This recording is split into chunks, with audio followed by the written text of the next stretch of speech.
오늘 보실 성경 말씀은 갈라디아 5장 13절입니다.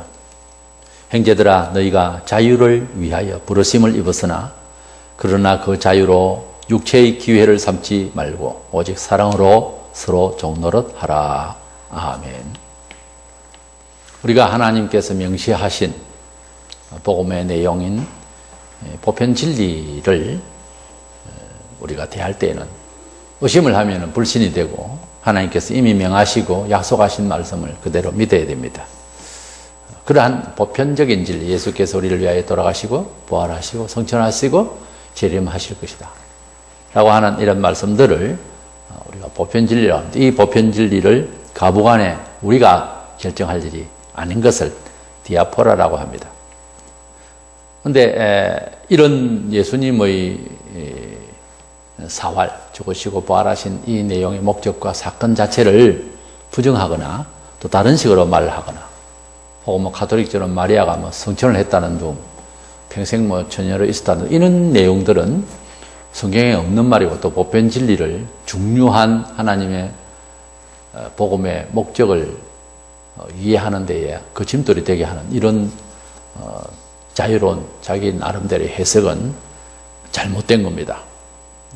그런데 우리가 규정된 진리 외에 우리가 어떻게 예배를 형식을 갖추어서 순서대로 드릴 것인가, 또는 교회 갈 때에 옷은 어떻게, 혹은 집은 어떤 곳에서 사는 것이 옳을까, 이것은 취향이나 또 사람들의 그 형편 따라서, 경우 따라서 다 다른데 그렇다고 해서 그것도 다 자유로운은 아니겠죠.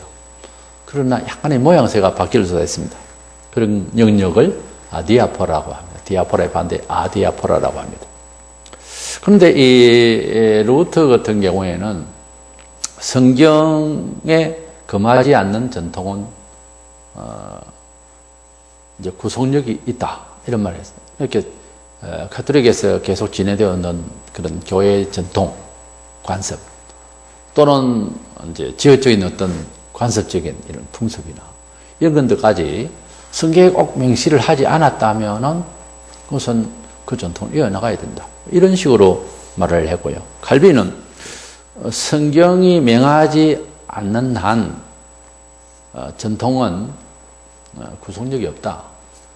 그러니까 성경에서 지금 와 보니까 잘못된 풍습이 있다면, 성경에서 비판이 되어지는 내용이라면 그것은 계속 이어나가면 안 된다고 합니다. 가령 이런 겁니다. 성탄절을 하는 것이 옳을까 말까 이런 거죠. 근데 어떤 면에서는 성탄절기가 우리에게 전통적으로, 물론 가톨릭에서 먼저 됐습니다만 좋은 성향도 있습니다. 근데 이것을 꼭 해야 되느냐 하는 문제를 짚어보는 거죠, 말하자면. 그래서 칼빈이 남긴, 정통신학에서 남긴 것은 그동안 해오던 것도 성경이 명하지 않으면은 그것은 그대로 구속력이 지속되지 않아야고 그건 폐해야 된다, 이렇게 말한 거예요. 그래서 차이가 납니다. 같은 교회가라도. 루트 교회는 그래서 가톨릭의 의식적 잔재가 아직 있습니다. 그러니까 우리가 하나님을 믿는 믿음의 실천에 있어서 전통적인 것이 쭉 왔는데 그것을, 그 관습을, 그 전통성을 어떻게 수용할 것이냐 하는 부분에 있어서 칼빈처럼 성경이 명하지 않으면은 그것은 계속 갈 수가 없다. 개혁을 해야 된다는 거예요. 버려야 된다는 거죠. 아니면 변화를 가져와야 된다는 거죠. 이것이 우리 개신교의 정통신학에서 추구하는 겁니다. 이 아디아포라, 우리가 성도가 개인적인 옷을 입는 것, 무슨 자신들의 삶의 어떤 문화 양식, 이런 것들에 대한 태도에 대해서 웨스트민스터 신앙고백서 1장 6항에 보면은 성경과 그리고 성령님의 조명에 의해서 잘 분별력 있게 그렇게 처신을 해야 된다라고 했습니다. 이러한 성숙한 신자의 삶의 덕스러운 태도에 대해서, 선택에 대해서 딱 명시는 성경에는 안 돼 있지만 이렇게 해도 되고 저렇게도 될 수 있는 그러한 어떤 행위에 있어서, 어떤 직업에 있어서는 지혜롭게 해야 된다는 거죠. 그래서 R.B. 카이퍼라는 사람은 참 좋은 말을 했습니다. 미국의 저명한 신학자인데 성화된 상식을 가져야 된다는 거예요. 우리가 같이 예수를 믿고 삶을 살아갈 때에 표현에 있어서 어떤 직업에 있어서 지혜롭게 가장 저것은 하나님 백성의 삶의 태도다 할 수 있는 선택과 그런 모양새를 갖춘다고 하는 것은 성숙한 그런 성화된 상식이다 하는 표현을 했어요. 참 좋은 표현을 했어요. 이래서 우리가 아디아포라 이렇게도 할 수도 있지 않느냐, 저렇게도 나는 믿음의 행위를 하고 싶다, 이런 그 내용에 있어서 일단 그런 범주이지만은 그것마저도 우리가 어떻게 표현이 되어져야 되느냐 하는 어떤 한계에 대해서 말씀을 나누려고 합니다. 그래서 아디아포라의 한계, 자유로운 자기 신앙 고백에 있어서 어떤 한계는 있다는 거예요. 첫 번째 생각할 것은 먼저 자유롭게 신앙생활을 한다고 하는 이 종교적 양심의 자유도 하나님께서 우리에게 먼저 주신 구원의 자유를 만끽을 먼저 하고 그 구원의 자유 안에 우선 큰 경험이 필요합니다. 어떤 해석이 아니고 경험 문제예요. 진정한 자유라고 하는 것은 어떤 질서의 어떤 그 공익되는 사회의 어떤 조직의 관리 체제와 이제 순환을 위해서 규모 있는 절제가 필요한 어떤 규제라고 하는 것이 있어야 됩니다. 그래서 책임이 있는 자유요, 또 공동체가 함께 순환될 수 있는 그런 규제가 있는, 규율이 있는 자유가 진정한 자유이죠. 자유는 방탕이 아닙니다. 하나님께서 우리에게 은혜를 주실 때에 영혼의 정서상 그 무겁고 패배되고 세상에 낙이 없는 영혼이, 그 어두웠던 영혼이 하나님의 아들 예수 그리스도를 통하여 어떤 자유의 개념, 영혼의 자유의 개념, 자유의 경험이 먼저 우리에게 임재했을 때에 주시는 하나님이 세상을 살게 하시는 자유로운 영혼의 태도에 대해서 내가 먼저 깨달아야 됩니다. 다시 말하자면 어떤 질서가 있는 자유를 받았지, 어떤 규모가 있는 자유를 받았지, 그냥 예수 믿으니까 좋다, 남이 뭐라 하든지 헐렁 벗고 다닐 겁니까? 그래서 그것이 아니고 하나님께서 은혜를 주셔도 사람을 가장 참된 의식적 사람, 상식적 사람, 은혜의 사람, 규모 있는 사람으로서의 자유를 준단 말이죠. 그거를 먼저 개인이 받아야 그렇게 살 수가 있습니다. 남에게. 그래서 스스로 하나님의 은혜를 제대로 받아봤을 때에 그 기쁨을 가지고 자기를 단정하게 잘 살 수 있다 하는 겁니다. 그래서 그 기쁨을 받은 사람의 태도가 대부분 이제 타인들에게 뭔가를 보여줄 수 있는 그런 자신감 같은 게 생깁니다. 그러니까 요한복음 4장에 사마리아 여인이 예수님을 처음에 유대인으로 봤다가 대화를 하다가 그리스도임을 발견했습니다. 그때 그 기쁨과 그 희열이 말로 다 할 수 없어요. 그래서 동네 들어가서 사람들에게 그리스도가 아니냐고 와서 보라고 이렇게 증거했습니다마는 우리 자신이 먼저 주님을 기뻐하는, 그래서 영혼의 자유, 큰 평강을 체험을 했을 때에 먼저 우리가 타인들에게 그 자유함에 대해서 말할 수가 있는 거죠. 로마 8장 2절에 보면 생명의 성령의 법이 죄와 사망의 법에서 늘 해방하였습니다. 그래서 우리는 죄가 죄인 줄도 모르고 우울하고 괴롭고 허무한 세상을 삽니다. 그것을 답을 안 내려줘서 그렇지, 철학적으로 말하자면 죄 중에 있는 건데 불신의 세계에서는 이게 죄 때문에 이렇게 고통스러운 세상이다라고 생각지는 않습니다. 약간의 유추 해석을 해서 철학가들은 그렇게 말하기도 하고 시인들도 그렇게 하고 말할 수도 있으나 인생을 7, 80년 살다 보면은 참 허망한 세상이다, 죄된 세상이다라고 조금은 희미하게나마 인정을 하게 되는 거죠. 맥없이. 그것이 인생이죠. 아무튼 우리 주님은 평강을 가지고 오셨습니다. 우리 주님 속에는 하나님 아버지의 교통이 있어서 기쁨이 늘 충만했습니다. 세상을 구원하시기 위해서 기도하시고 헌신을 하시다 보니까 우리가 상상컨대 예수님의 얼굴은 굉장히 고심이 많으시고 그런 태도로 많이 늙어 보였을 겁니다. 연세보다.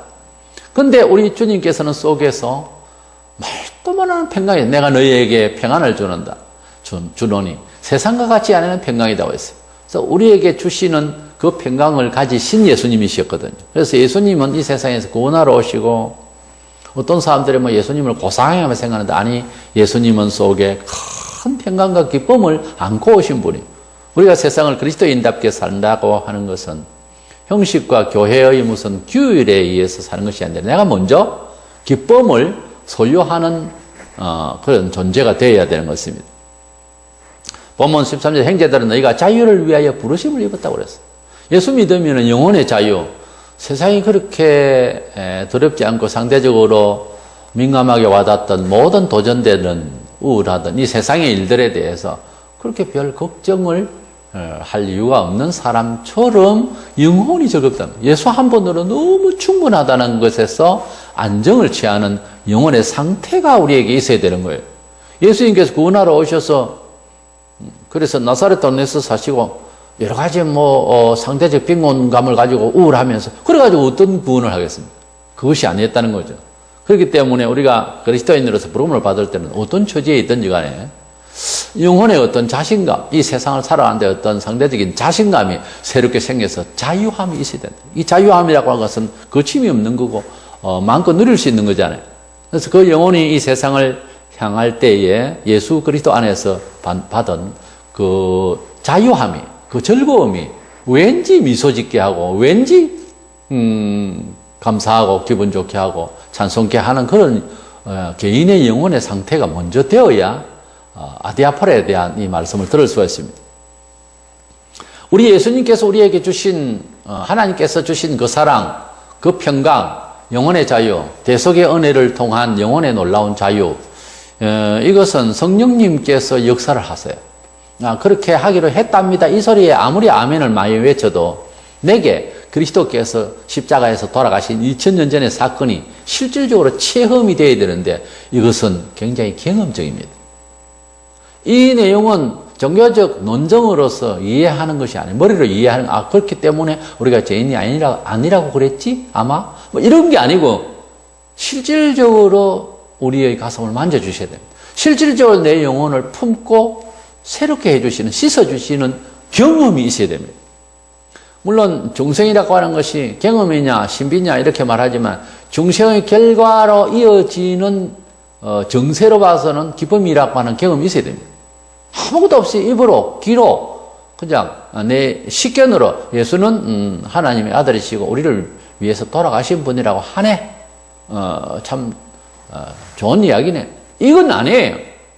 예수님께서 십자가에서 돌아가신 사건은 꼭 마치 죄수를 묶여가다가 내가 거기서 못 박혀야 된다. 넌 저리 가. 이 사람이 대신 죽는다 그래. 그렇게 된 거예요. 그런 감흥이 어느 순간에 어느 날에 우리에게 진정으로 한번 영혼에 큰 감격이 있어야 됩니다. 그게 없이는 예수님이 날 위해서 돌아가셨다는 말은 그건 정말 믿는 겁니까? 그런 이론을 아무리 아멘 하고 고함을 지른다고 해서 신앙생활의 인생에 사는 데 있어서 별로 효험이 나타나지 않습니다. 실질적으로 나타나지 않아요. 정말로 하나님께서 은혜 주실 사람이 되려면은 예수님께서 우리가 어떻게 하라는 건 아니거든. 예수님께서 날 위하여 돌아가심에 대한 체험이 있어야 되는데 그걸 어떻게 하면 되죠? 회개예요. 나도 회개한다고 했는데 그건 모르겠어요. 사람마다 좀 심정이 다 다르니까 자원 완전히 깨어지고 인생으로서 가진 것도 없는 사람은 깨어질 것도 별로 없다 싶어도 그렇지 않습니다. 사람은 살아가면서 자기 존재를 유지하려고 하는 의지라는 것은 있어요. 여기 나올 때 피는 게 아니고 확 지고 나오잖아요. 살려고 하는 의지가 있어요. 자기 존재를 힘을 쓰려고 하는 스스로의 어떤 능력이 속에서부터 있습니다. 살려고 하는 이런 생존 의식이 있어요. 그러다 보니까 가난하든 부유하든 간에 사람마다 다 가지고 있는 게 자기를 가두는 그런 자기를 신뢰하는 자기 의지라는 것이 있어요. 이것이 깨어지는 것은 부자고 가난한 자고 유무식하고 관계도 없어요. 사람마다 다 이것이 하나님 앞에서는 이건 안타까운 교만이라고 하는 차원에서 분석이 됩니다. 그래서 자기 자신이 깨어지는 이 시간이 한 번은 있어야 돼요. 하나님 앞에서 나는 죄인이구나. 나는 하나님 만나지 않았으면 예수 그리스도께서 날 위해 돌아가시지 않았다면 영락 없이 똑같은 사람들 무리 속에서 이렇게 허망하게 죽어서 멸망받거나 이것을 한번 깨달아야 되는데 한번 깨달은 바 없이 그냥 예수님은 그렇게 성자로서 대속의 죽으심을 죽으셨단다. 참 이치상 괜찮은 거고 감동된다. 다른 종교 교주와 비교해서 이해가지고는 이건 아닌 것입니다. 그 내 속에 기쁨이 있어요. 적어도 예수 믿는다 하면 어느 시점에서 방방 뛰는 날이 있어야 된다. 이 말이죠.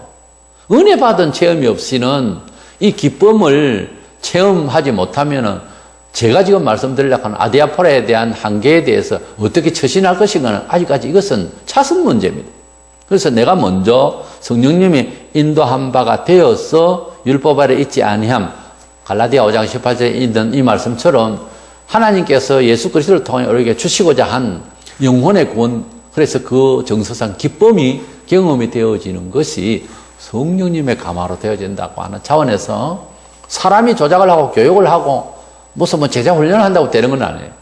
이것은 개인마다 하나님을 만나는 시간입니다. 그렇기 때문에 예수님을 믿는다라고 하는 것은 하나의 사회 종교학적인 그런 차원에서 들으면 안 됩니다. 예수님을 믿는 것은 진짜 신비한 일입니다. 예수님을 내가 믿었다고 하는 것은 공부를 하고 해석을 하고 성경을 읽고 하면 할수록 너무도 신기한 일입니다.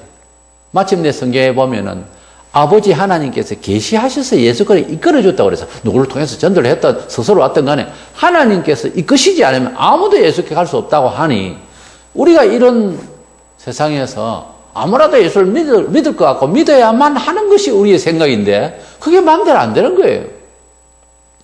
때로는 사람 하나만 죽는 게 아니라 며칠이나 죽어야 그제서 자기를 믿고 있던 엉어려져 있던 그게 깨져서 아니구나 이렇게 늦게서 희생을 시키는 사람들도 많습니다.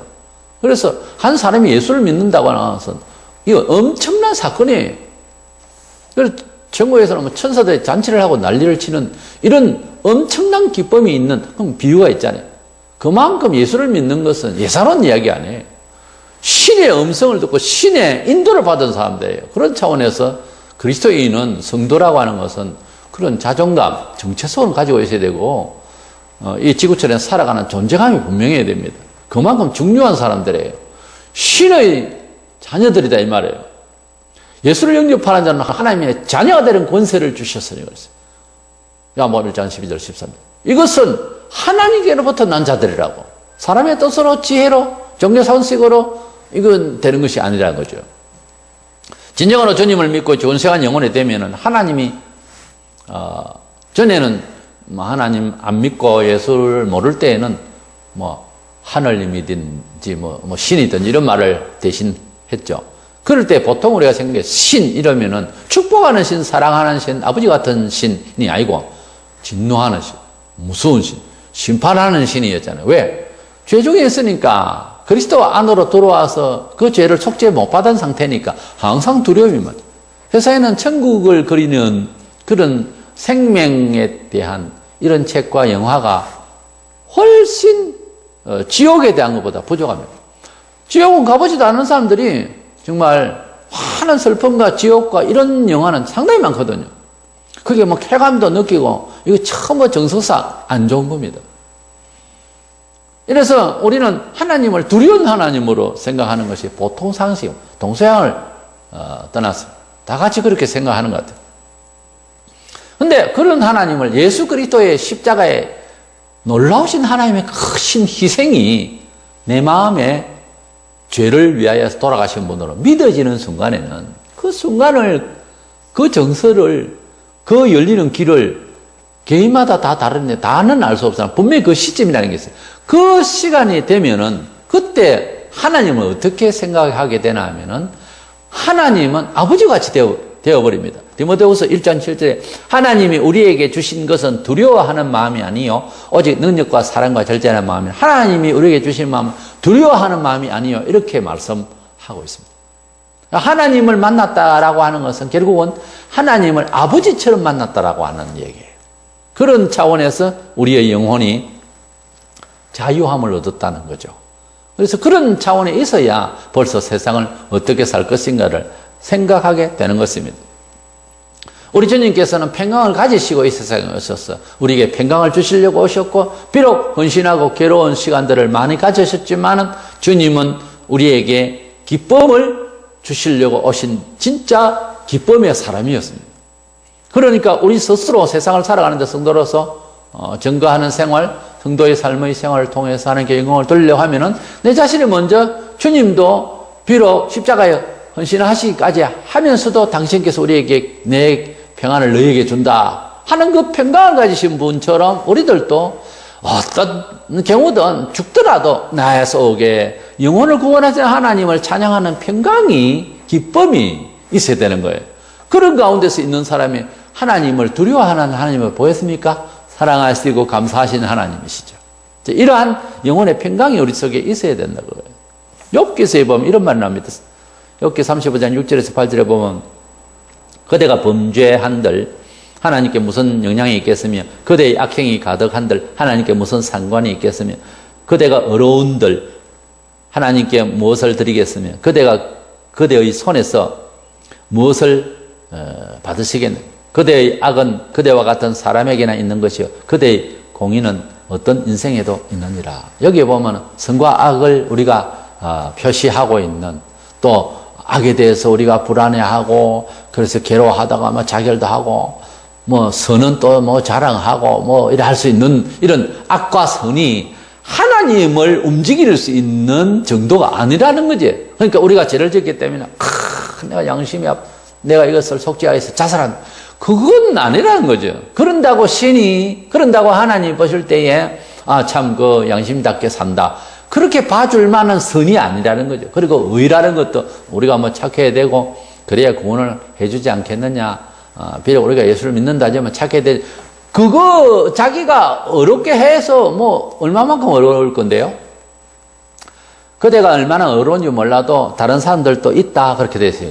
그대보다 더 어려운 척 하는 사람들도 더 있다라고 할 때에 그걸 가지고 자랑하고 그걸 가지고 하나님께 결제받을 일이 있었으면은 하나님이 그만큼 무지하고 분별력이 없는 하나님이 되어버립니다. 그러니까 우리가 하나님 앞에서 죄에 대한 고민이라든지 의에 대한 무슨 자랑, 이것이 하나님 마음을 요동하고 하나님 우리를 구원하시려고 하는 계획 안에 그에서 협력을 할 만한 것이 없다는 거예요. 그러니까 죄 때문에도 혼자서 처리하려고 하는 유다와 같은, 가룟 유다와 같은 그런 성질을 부리지 말라는 거예요. 그것도 끝까지 보면 그 교만해요. 자기 자존심 때문에 죽었어요. 어떻게 그러죠? 그 양심도 자존심 따라갑니다. 했더니 인생으로 나서 하나님의 사랑을 받지 않는 것 외에는 전부 보면 자기 자존심이라는 게 들어가 있어요. 그 자존심 끝으로 나타난 선, 자존심 끝으로 나타나는 악에 대한 이해, 이런 모든 것들은 허당이라는 거예요. 그렇게 하지 말라는 거예요. 그것이 다 하나님 앞에서 상달될 일은 아니라는 거죠. 이것이 이런 고민, 이런 자기 집착, 나도 모르게 가지고 있는 이러한 고민, 이러한 어떤 자랑, 이러한 것들은 진정한 하나님께서 우리에게 주시는 영혼의 컨트롤이, 영혼의 자유가 아닌 것입니다. 이거 다 매여 있는 거예요. 자기 죄에 매여 있지요. 조그마한 자랑에 자기 또 매여 있지요.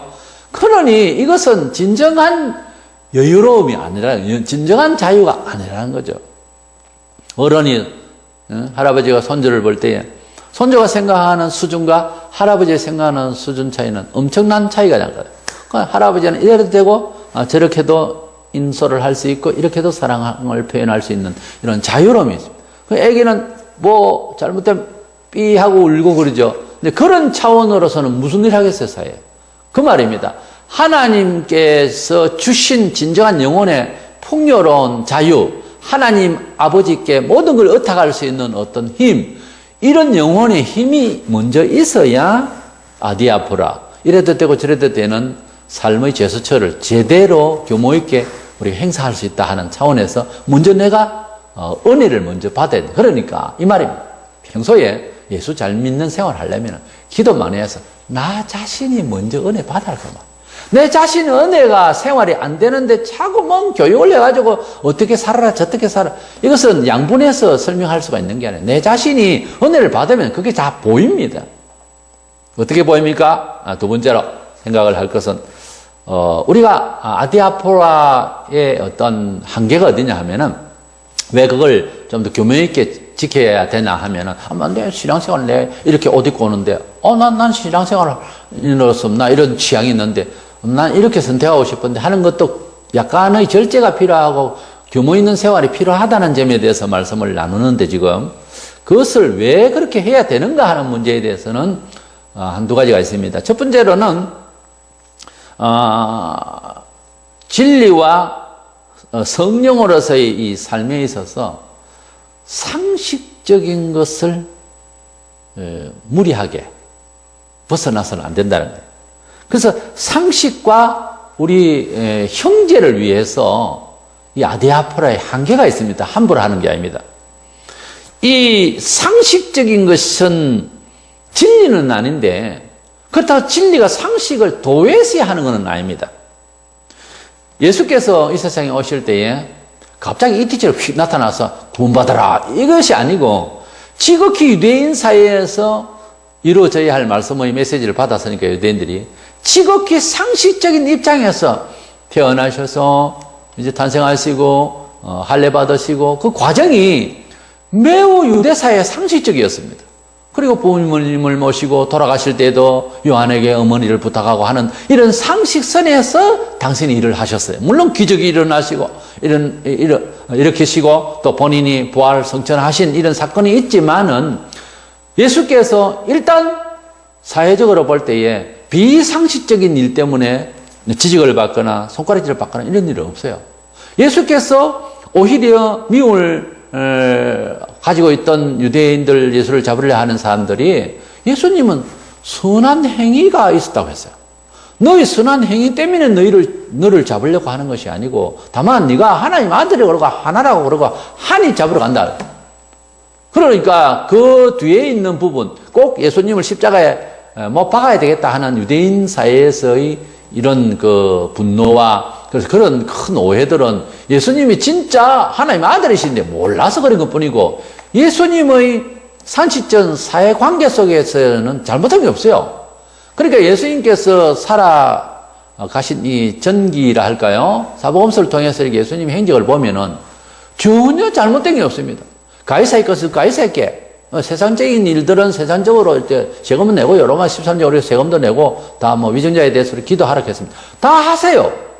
그러나 따로 하나님의 이 계획된 메시아 역할을 위해서는, 이 죄가 만약에 눈이 어둡게 메시아를 알아보지도 못하면 소수가 알아봤습니다만, 그 부분에 대해서는 예수님이 잘못된 게 아니고 세상이 그를 알지 못했다고 요한복음 1장에 빛이 왔는데 몰라봤다는 거예요. 백성들이 몰라본 것일 뿐이지 그것은 상식 문제가 아니지 않습니까?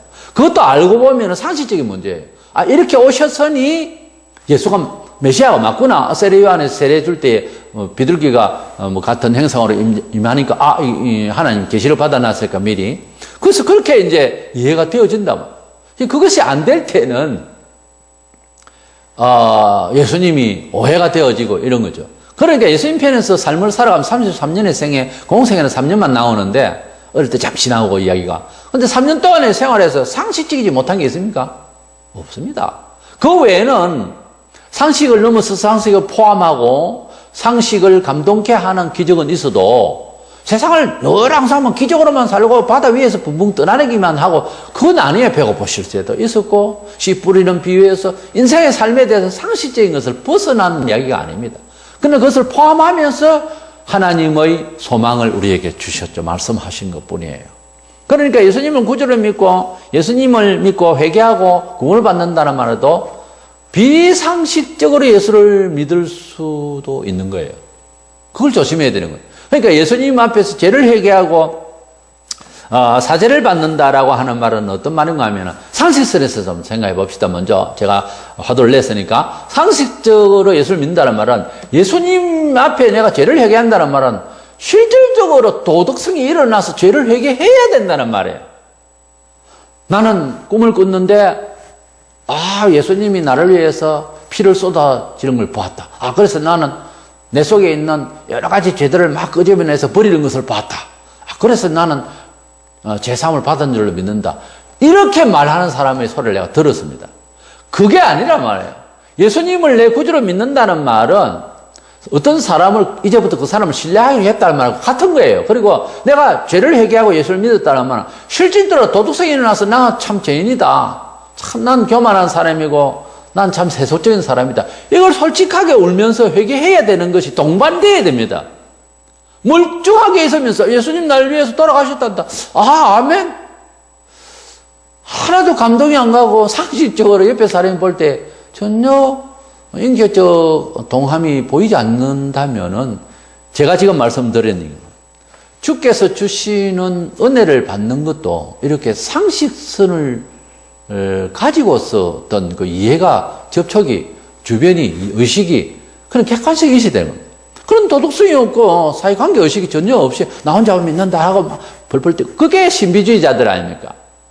성경을 자세히 보면 그렇게 안 돼 있거든요. 회개는 진심으로 회개하는 거예요. 아니 회개했습니다 이게 아니고 사개오처럼 아니야 뭐 절반을 가난한 사람이 주겠고 잘못한 건 있으니까 생각나는 거 아닙니까? 네 배를 갚겠습니다. 세금만 뭐 억지에 걷어들인 거 있으면 돌려드리겠습니다. 이건 아주 그 갚는 신앙. 솔직하게 사회윤리 의식이 발동되는 거예요.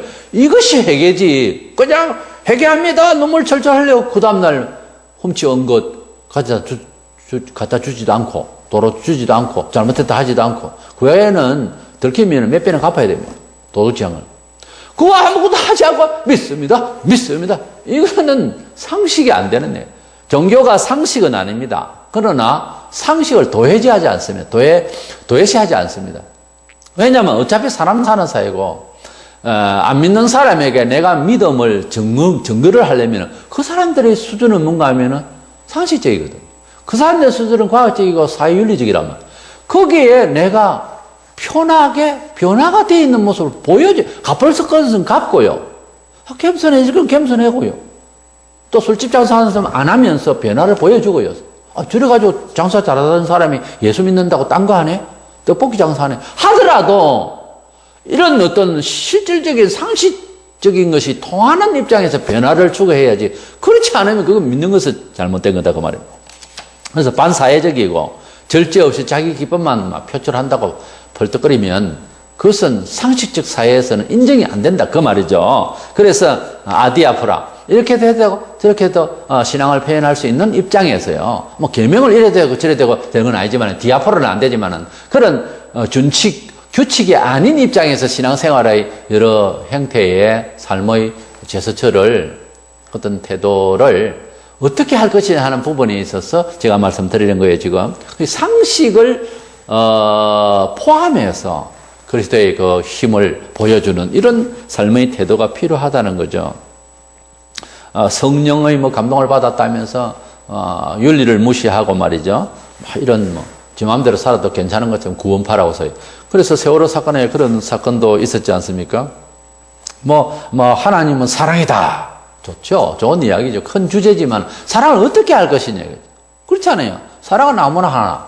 그러잖아요. 사랑을 아무렇게 하는 건 아닙니다. 아무나보다 우리는 아무렇게 하는 것이 아니라고 말할 수 있죠. 가사말을 짓는다. 사랑을 아무렇게나 하나. 안 됩니다.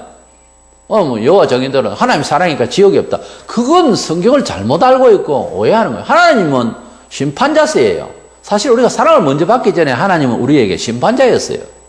세상을 향해서는 하나님은 심판자예요, 사실은. 근데 신구약 성경을 줄여서 딱 한마디로 말하면 뭔 줄 압니까? 구원이기도 하지만 심판이에요. 심판을 받아야 뭐 회복이 되든지 고치든지 지적을 받아야 될 거다. 성경은 사실 한마디로 견책서예요. 사람이 잘못됐다는 걸 가르치고 잘못된 것이 하나님을 만나야 되는 이유를 말하고 있는 거예요, 성경. 그래서 어떤 면에서는 우리에게 다가올 때는 이 성경은요, 우리에게 견책으로 와요.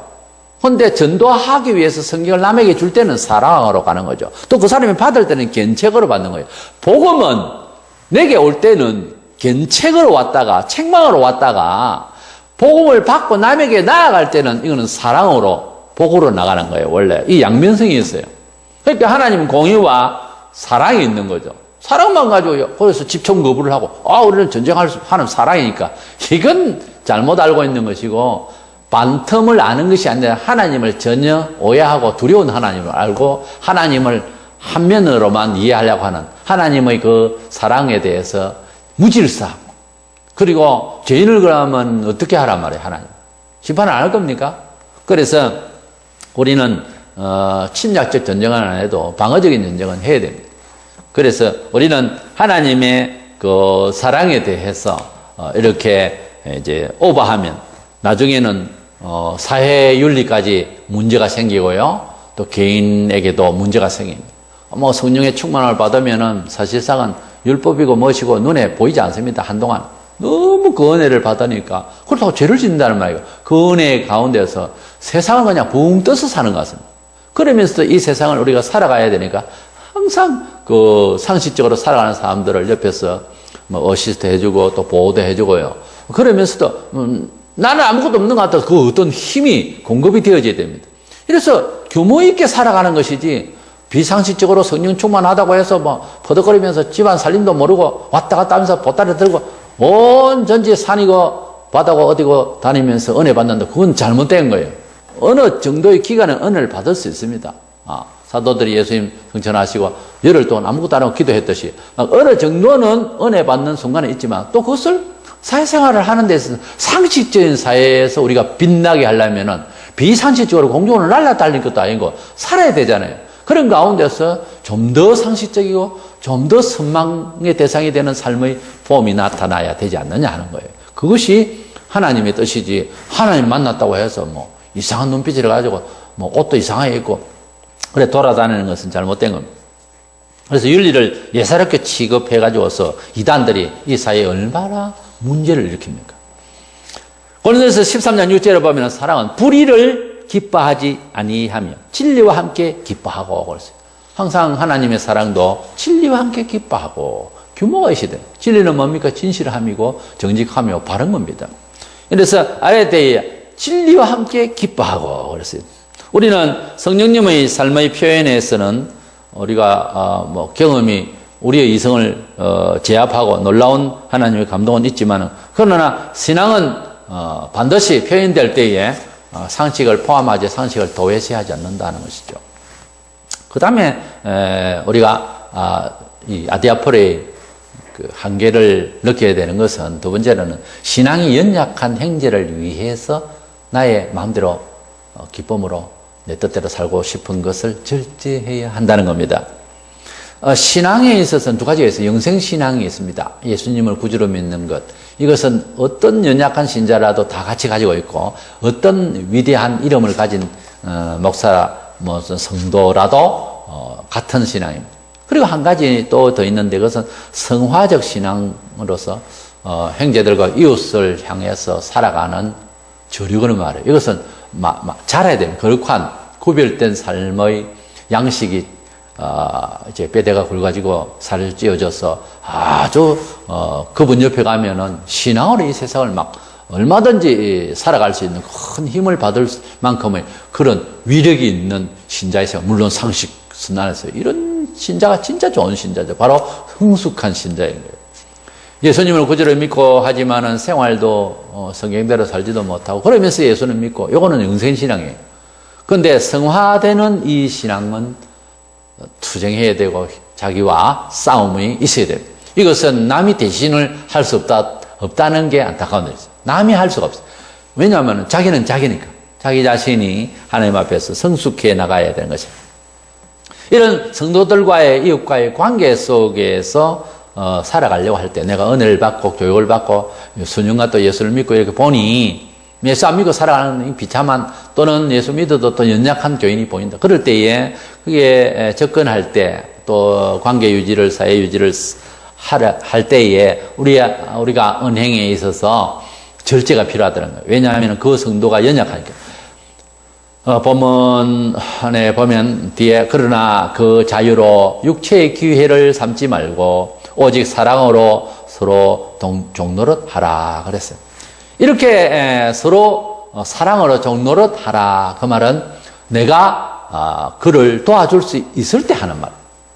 나는 사랑을 받기만 해야 되는 정도의 사람이 있고요.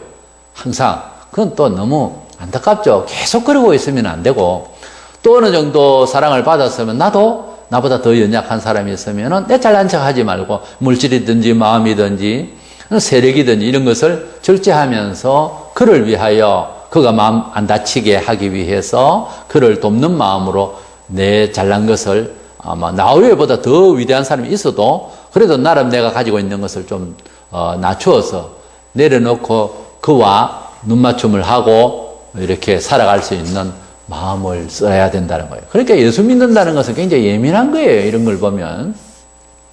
예수님께서 하나님의 아들로 오셔서 우리 성경에 본 대로 못할 것이 없으신 분인데 그분이 이 세상에 오셔서 취급받기는 죄인 취급받았잖아요. 아니 마침내 강도보다 더 못한 그런 사람으로 오해받아가지고 십자가에 처형을 받았는데 우리 예수님의 인격과 신변을 보면은 우리하고 친구가 될 수 없어요. 그러나 우리에게 눈물 나게도 내가 너희를 친구라 하노니. 그런 구절 보면서 눈물 안 납니까? 그분이 어떤 분이 어떤 회사 사장 아들입니까?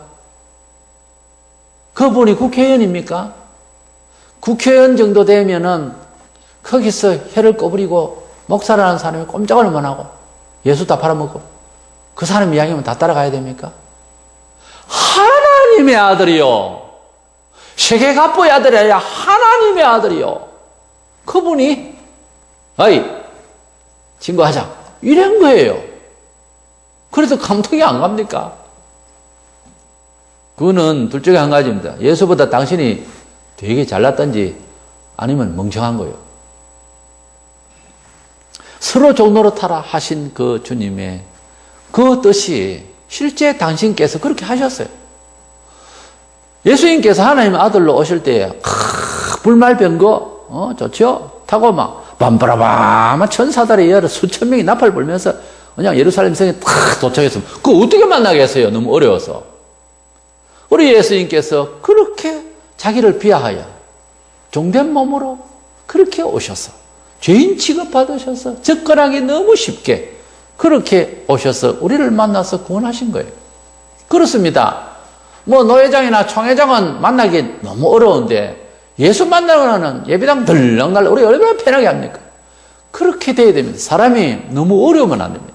편해야 됩니다. 아무리 실력이 있고 명예가 있어도 우리가 하나님의 아들 만나는 거는 뭐 사례 예배다가 들렁달렁 주의야 하면 또 만나고 집에서도 주의야 하고 만나고 그런데 사람 사이에서 그렇게 물론 예의라는 것도 있어야 되지만 너무한 경우가 있습니다. 예수보다 더 어려울 사람이 세상에는 없어야 됩니다. 원래 그런 품위 그런 은혜로운 사람이 되는 것이 진짜 위의 사람이 해야 할 내용이에요. 성숙한 사람으로서.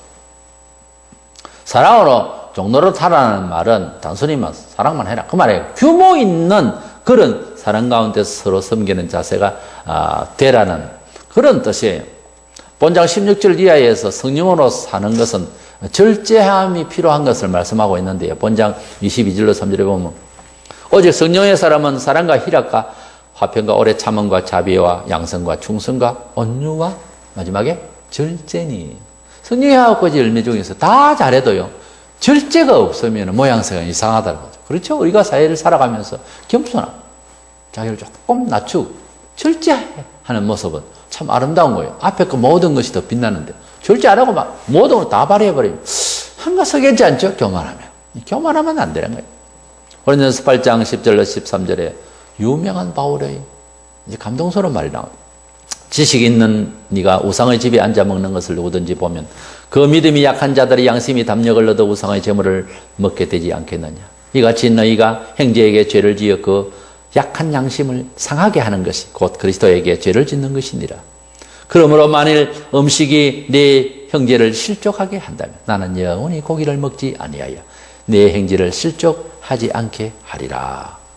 시장에서 파는 고기 중에 제물로 우상 제물로 드렸던 것이 또 나와서 팔리고 그랬다면 그것을 먹으면은 어떤 형제는 믿음이 연약해서 뭐 음식은 아무것도 뭐 문제가 없지만은 저 우상 제물인데 이래가지고 낙심을 할까봐 믿는 형제가 그 가운데서 보는 데서 그걸 사가지고 먹으면은 큰 낙심이 되는 형제도 있을 수 있다는 거예요. 그런 형제가 그렇게 낙심을 한다면 차라리 나는 영원히 고기 안 먹겠다. 이렇게 바울이 자기를 절제하자라고 하는 차원에서 교육하고 있는 겁니다. 우리가 하나님 앞에서 무엇이든지 얼마든지 내 자신이 자유롭게 할 수 있는 자유가 있겠지만은 신앙은 양심의 자유라고. 그러나 형제를 위해서, 옆 사람을 위해서, 연약한 형제를 위해서 우리의 명예나 우리의 뭐 지식이나 우리의 물질적인 것이, 우리의 환경적인 요소나 우리의 또 신체적 건강이나 이런 걸 연약한 자를 생각하면서 건강적인 노래만 하고 이야기만 하면 아픈 자, 장애자는 어떻습니까? 그 듣기가 불편하잖아요. 그 나름대로만 즐거워하면 항상 생각을 해야 돼요. 그래서 우리 교회에는 무슨 이야기를 하든지 소풍을 가서 노래를 하든지 곱추등 흉내를 내는 걸 알아요. 그럼 곱추등 옆에 있으면 어떻게 할 거예요? 그러니까 우리가 이래도 되고 저래도 되는 자유란 말이에요. 성경에 딱 명시하지는 않지만 아디아포라라고. 그러나 행제를 위해서는 함부로 하는 것이 아니다 그 말이에요. 교회 안에서, 행제 가운데서, 집안에서, 이웃에서 모든 면에 있어서 우리는 행제를 생각하면서 행위를 규모 있게 잘 생각을 하면서 해야 된다. 오늘 10장 23절로 4절에 모든 것이 가하나 모든 것이 유익한 것이 아니요 모든 것이 가하나 모든 것이 덕을 세우는 것은 아니니 누구든지 자기의 유익을 구하지 말고 남의 유익을 구하라. 남만 위해서 일하라 그런 뜻이라기보다 내가 어떤 제스처가 나의 말과 행동, 언행이 행동 그지가 이웃에게 어떻게 덕이 될까 이걸 생각해야지 나 혼자만 떠들고 옳기는 옳은데 언행 안 되면 안 된다고 말이에요. 그런 의미에서 자기 유익을 구하지 말고 그 사람 상대를 위해서 유익을 구하는 쪽으로 언행을 이렇게 실천하는 성도가 되라는 거예요. 이것이 바로 아디아포라 이렇게도 할 수 있고 저렇게도 할 수 있는 그런 한계라고 말해요.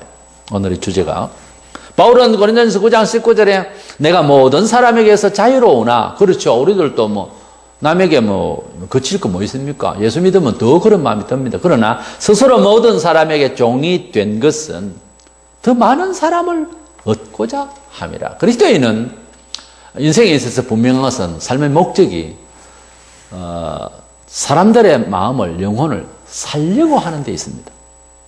상대적으로 내가 위세를 이렇게 내려고 하는 것이 아니라 내가 어떤 은행에 있어서 그 영혼을 살려고 하는 데 목적이 있는 거예요.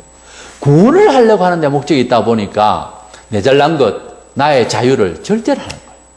이것이 우리에게 있어서 아디아포라의 어떤 멋있는 그런 한계성이라는 거예요.